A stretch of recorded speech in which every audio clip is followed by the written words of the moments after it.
What is going on? We are back now with Coach Hav for Coach's Combat Corner.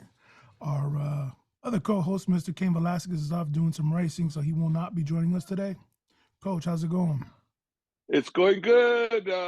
Kane loves racing, and what can we say? I mean, he's got the freedom to go race cars, and he's doing good with his sponsor. Good friends of him. I saw him with Chuck Liddell. I guess Tim and Chuck Liddell were doing the same thing.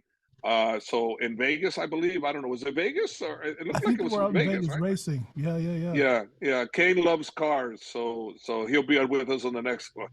Yep, sounds good. So, Coach, this Friday, what a huge card in San Jose for Bellator 292. Yeah, wow. It's been a long time since San Jose's been treated to such a great night of fights. If I'm not mistaken, almost every single fight ended.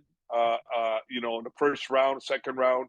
There's only one fight that went to a decision, and what a great night of fights! What a great night of fights! First fight started off with my guy Theo Haig. I wasn't there. I tried to get there on time, but I couldn't make it because I had some important business I had to do. And I don't work Theo's corner, but I wanted to be there to support, him and the whole bit. So when I get there, I see Theo Haig, and he won. They told me he won by a guillotine, and Yes. I'm like, oh, okay, great. I was very happy for him. Tell me what you thought. Then I go on for there, Brian. I didn't see the fight. So for me, it was a little weird, right? Because I got to see the fight, but I was actually kind of working the event at the same time, so I was catching glimpses of it. And just from the crowd's reaction, right? He was the first card on the undercard. Sorry, the first fight on the undercard, and it was just crazy. Everyone was screaming his name, Theo, Theo. It was all basically, friends and family of Theo who were there. And it was just weird because the pieces that I did see, because I was filming, so I had to pay attention to what I was filming. It was just insane. These guys, both of these guys, just had high pace. So it was Theo versus Adam Wamsley, and these guys, man, were just going back and forth, and it looked like they were both going for guillotine chokes at one time, and just Theo came out on top. Mm, okay. Yeah. So I didn't know what was going on. I come in. I talked to Theo. And I said to Theo, I said, Theo, congratulations, he wins. He goes, thanks, coach. I go, what? You got kicked pretty good in the leg or something? He goes, no. He goes, my leg, I couldn't even hardly walk. I don't know what the hell's wrong with me. I said, really? Because he was walking like he got the hell kicked out of his leg. And he said, no, he didn't get kicked at all. And I said, well, damn. I go, I'm pretty impressed with that. And I go, he goes, yeah, I need to check this thing out because, bro, if you watched him walking after the fight, he was limping really, really bad. Like if he just got through a leg kicking war, and he was the receiver of many kicks to the leg. So I said, "What? You better have that checked out." So he goes, "Yeah, it hurt really, really bad." He goes, "But I was never going to pull out, and you guys were going to know about it because no, I ain't doing that." So I'm like, Yeah. "Okay." So he does a good fight, and then I find out that he tells me, I was told that the opponent he fought was a legit black belt, jiu-jitsu black belt. Got you. So you guillotine a legit black belt, and Theo's a purple belt, right? Yes. And you got a fighter from Dave Terrell's academy. Dave Terrell is a legit instructor, legit black belt under Cesar Gracie, I believe. Hmm. A legit instructor, legit dude, legit camp. So you get a submission against a guy of that caliber. That is pretty dope.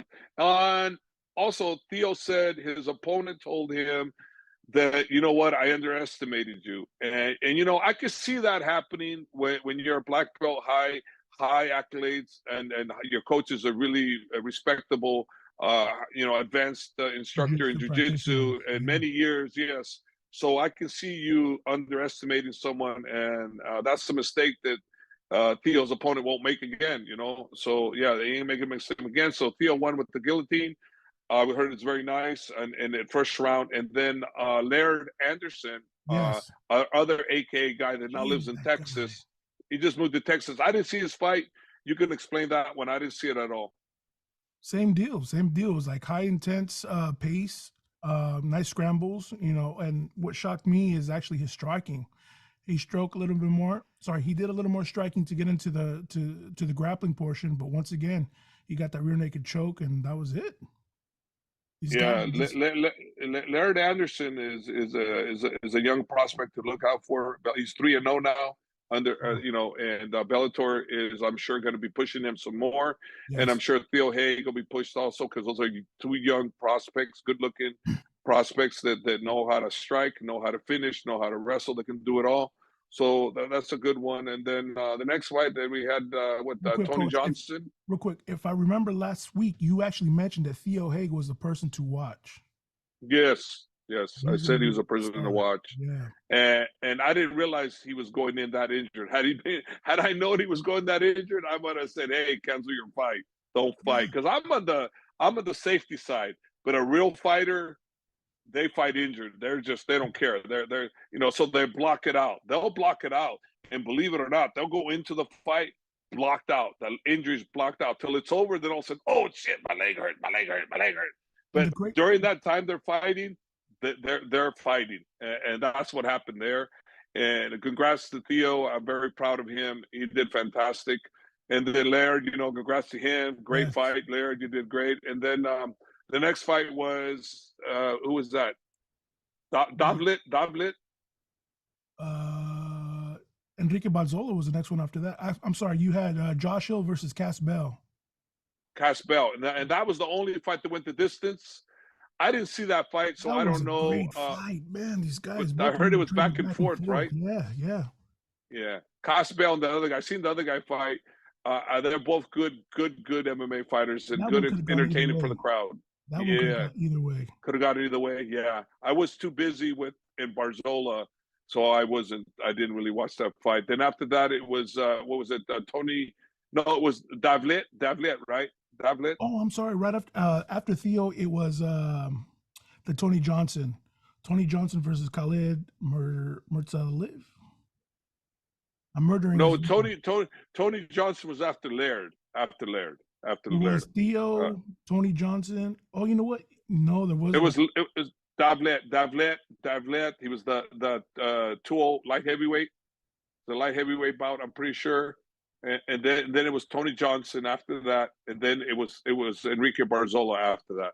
Got you. The card I Right. had So better than basically, this one. that's the win. So, anyways, I really can't really say much about those. I can say about Tony Johnson. I watched Tony's fight, and Tony fought a Dagestani fighter that basically they're so well rounded that they find multiple ways of beating you. And in this particular case, Tony was the better of the striker, Yes. and he switched gears. The fighter from Dagestan switched gears, took Tony down, realized that was his dominant position.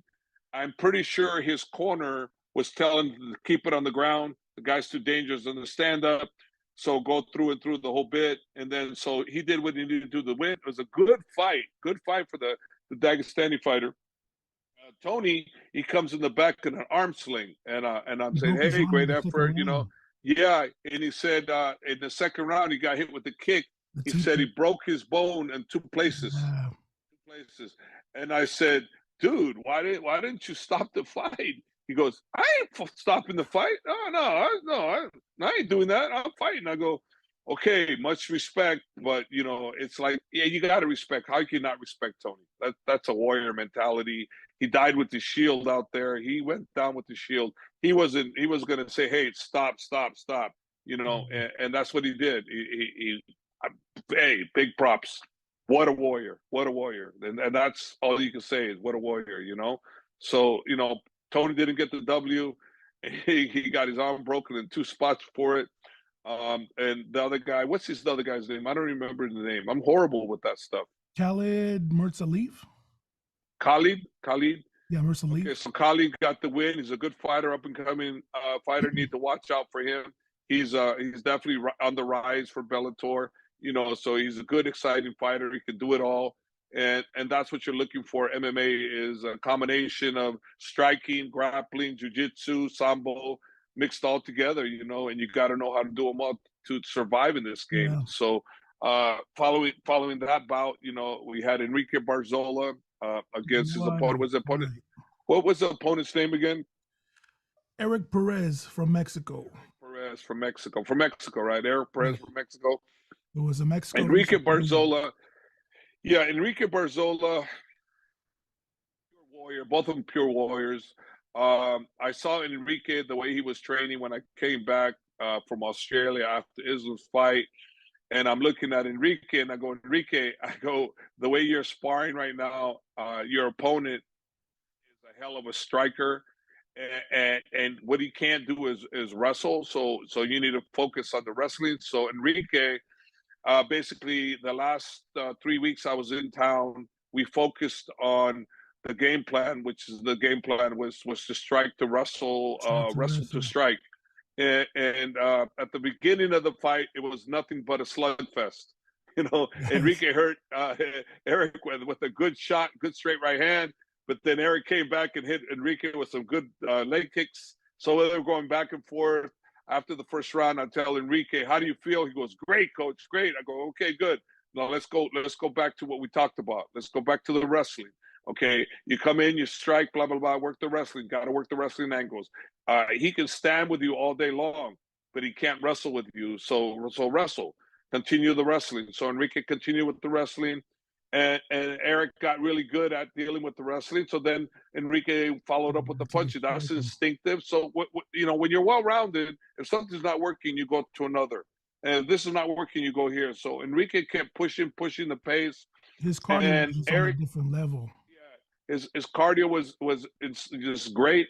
His opponent got worn down because he wasn't used to that much grappling, I'm pretty sure. Or to that So pace Enrique factor. earned a really hard, it was 30-27, 30-27. The other one's 29-28. I'm good with all three of those decisions because one round, the first round could have gone to either Either way. guy. Yep. I thought Enrique got it, but I could see one judge giving it to Eric. So definitely 28, 29-28 for Barzola was good. I had it 30 to 27, but you know me, I always favor my guys. No, I'm always slightly going to my guys. When it's a close one, I always kind of go to my guy, Yeah. even though I know the other guy could win. I always go my guy. So we got that out of the way. So that what we go into the finals, right? The final of the lightweight tournament begins. The main event card starts, and the first bout on that card was, who was that? MVP versus Yamauchi. You sure that was the first one, or wasn't it the other guy on that? My card here is messed up. So it says Michael Page versus Yamauchi. Then you had Vassell versus Moldavsky. Yeah, it was MVP versus Wow. Gaiuchi. That You never want to see anybody get this hurt, right. right? I don't To want to see that anybody extent. hurt, but let me ask you this: when in the history of watching MMA fights have you seen an injury like that? I've never seen it. I've never seen anything like it. It's just Right. his whole kneecap just never seen anything like So it. so that was a perfectly placed shin kick in the perfect spot at the right perfect moment when it wasn't 100% braced. It looked like it was gonna brace it. It didn't brace it. The kick Mhm. landed. And in martial arts, they always tell you that the kneecap is so easy, blah blah. God doesn't expect it. Kick the kneecap, it'll break, blah blah blah. We're always told that in karate when you start. We're always told, "Oh, kick the kneecap," and you're thinking, "Oh yeah, kick the kneecap is real easy." Not that easy. No. Not that easy. Because if it was that easy, we would have seen it many a times. I've never seen it, but it's that easy to break if you hit it correctly. And Michael Venom Page just happened to hit with a really, really hard shin kick right to that spot in the kneecap. That thing, you could see it. It was like, oh It my just did it gosh, out. that was like, Yeah. oh wow. You're like, all you're thinking is, guy, for recovery type thing. That's what I was going through my mind. I go, man. And then I hear some of the promotion go, oh, rematch, because no one got to see what happened. So obviously, if Coyote wants a rematch, he's going to have a rematch put in there with MVP, providing a year from now MVP is even interested in Right. continuing or interested in a rematch. So that's something that, yeah, that's just talk for the day. It's not actual going to happen. But that fight should be going viral and probably has gone viral of that because when you have freak things like that, they're rare in the sport, so that's a viral video for sure. So for those people that haven't seen it, probably Google, right, MVP versus guy, Yauichi Gam, say the name Yamauchi. Yamauchi, yeah, Coyote Yamauchi, right? Go look at that one, and you're gonna see one kick. You go, wow, Yeah. never had seen that before. Never. I've Yeah, never seen it. never, no, never. And next fight was Fedor's guy, correct? Vessel versus Moldavsky. But that's all. Yeah, and that was a pretty much back and forth fight, and Linton D turned it over in the was it the second round? Second round, right? Second round. Turned it over second round, and it was kind of one dominated, one was being dominated, and got reversed and got the finish. And he always does that. Besso is always doing that. He is never out of the fight. Even when you think he's out of the fight, he's never out of the fight. He comes back, and that's exactly what he did. He came back. He did fantastic. He got the finish, and man, it was a good fight. It was a It very was a good great fight. fight. Yeah, yeah, yeah. And then we got the next one, Tofik. Tofik. Yep. Tofik versus Alexander. And I've had Alexander in my gym. He used to train with us for about 6 months. He's a technician, great technician, very calm, very relaxed, has a lot of experience, has 23 fights, 20-3, now he's 21 and 3. Tofik is same too, very experienced, right? With 20-5 or something like 25. that. Yeah, yeah. So two experienced fighters. What was really weird, where we're watching in the back, that front kick to hit him right up above the sternum, and then it went down. We're like, oh, wait a minute, because we can't hear the volume. We're in the Right. back, Same so thing with me we don't because know I what's was on the going on. front. I was cage side and I saw and I was like, wait a minute. I thought it was the groin strike that they were calling. And I was like, no, no, no. He I just thought this grazed him. guy's gonna bleed it. I go, man, he's gonna play it out. Yep. I said, oh, I can't believe this. And I said, this guy, you know what? I lost all respect. I go, he's not a fighter. I go, no The whole fighter is arena gonna. was like that. The whole arena. And I thought, because we can't hear the voice. Yeah. All we see is the kick, and we see him, and we're like, the kick did not look like it was that super No. sharp. But then we find out that he broke his what did he break inside? It was a rib or what did he do? Separate cartilage? So I heard it was a rib.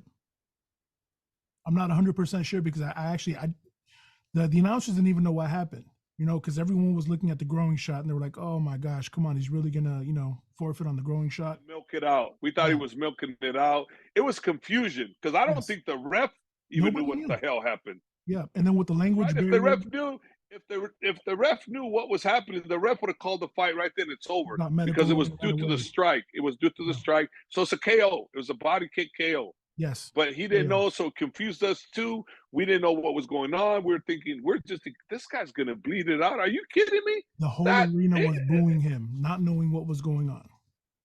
yeah, yeah.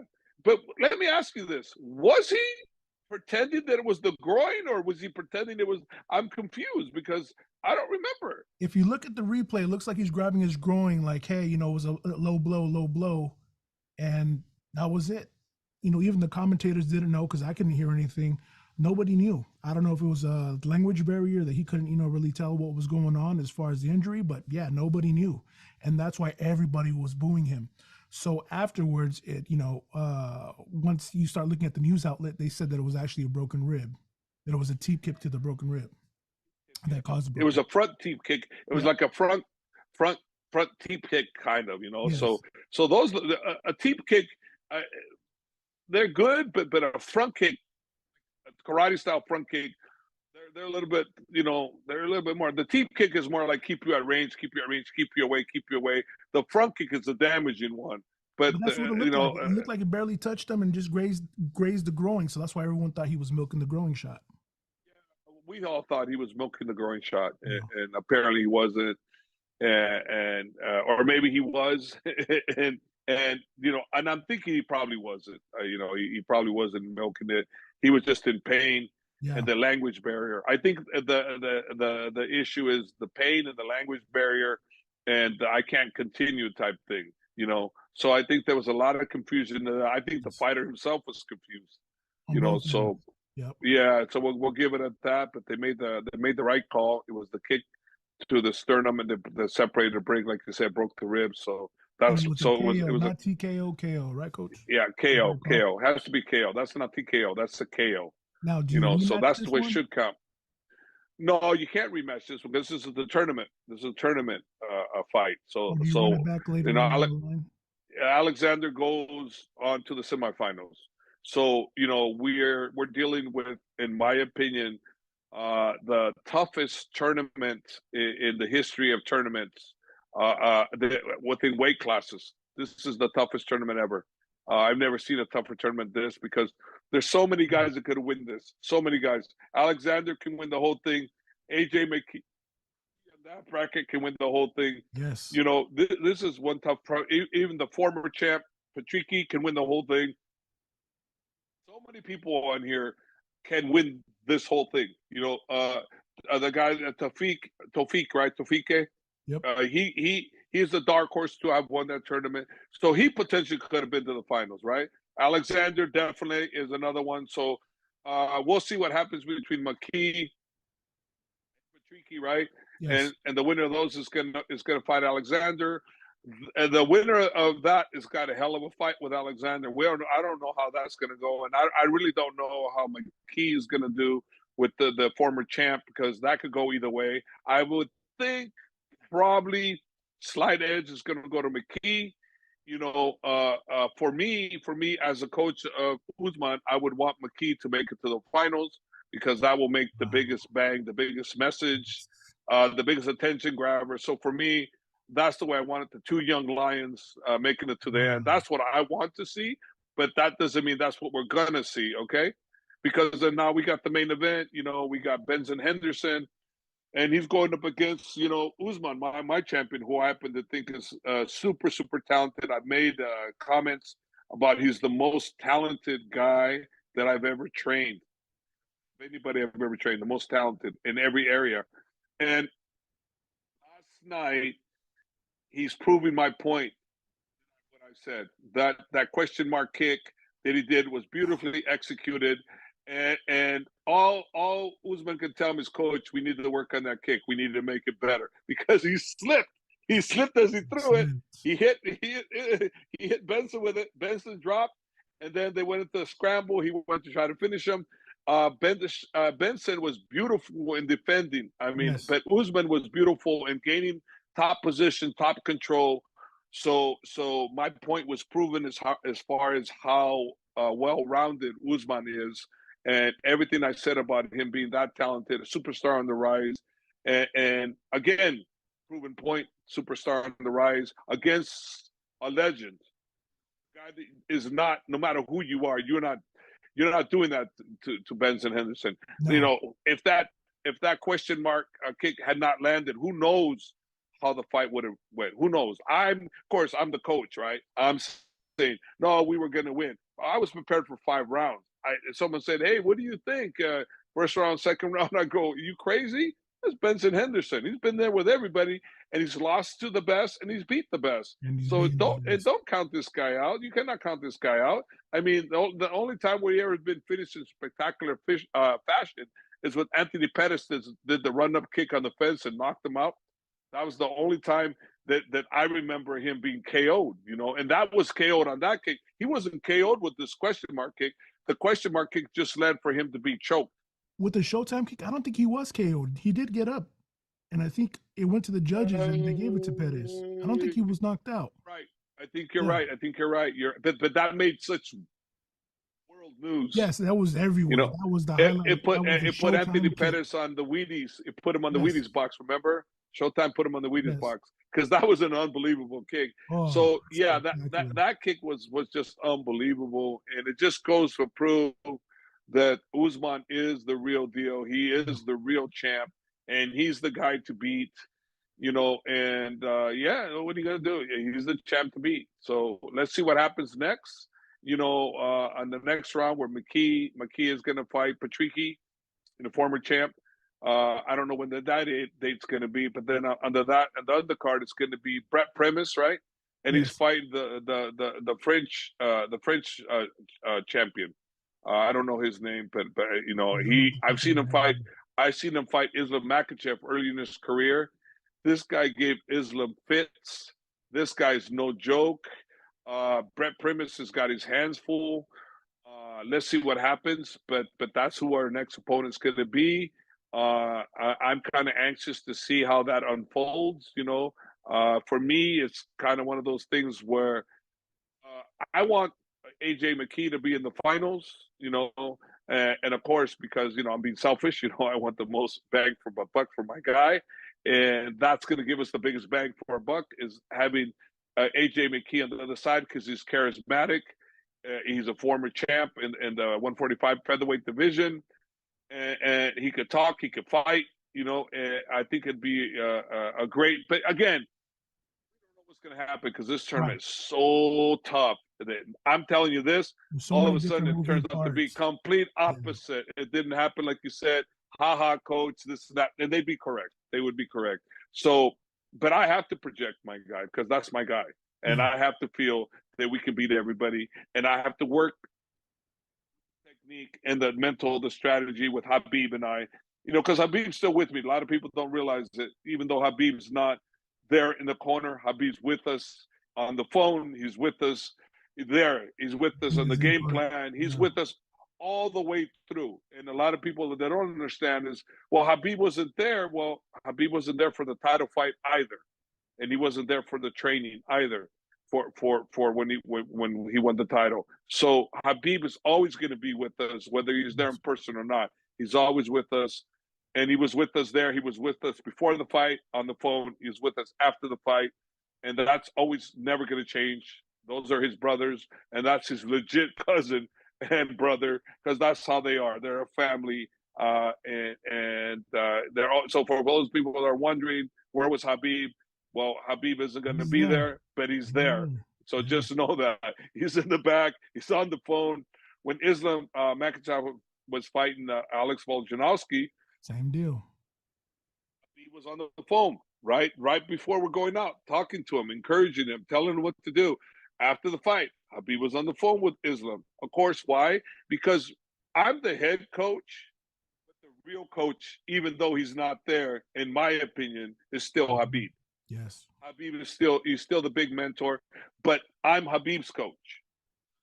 So it's kind of one of those things where it's Habib saying, "You're my coach." Kind of like I control my brothers, but coach, you give them your wisdom, you do your thing. But Habib still imparts his wisdom on them on a daily basis. He Yes. watches their sparring. He calls me. He tells them on their sparring, "Hey, coach, this that. What do you think? This and that." I mean, I love this guy so much. So much respect from my Dagestani guys. It's the level of respect that they give me. It's just like second to none, man. Right. And the loyalty, I can't. It's hard for me to really fully explain to people why I love these guys so much.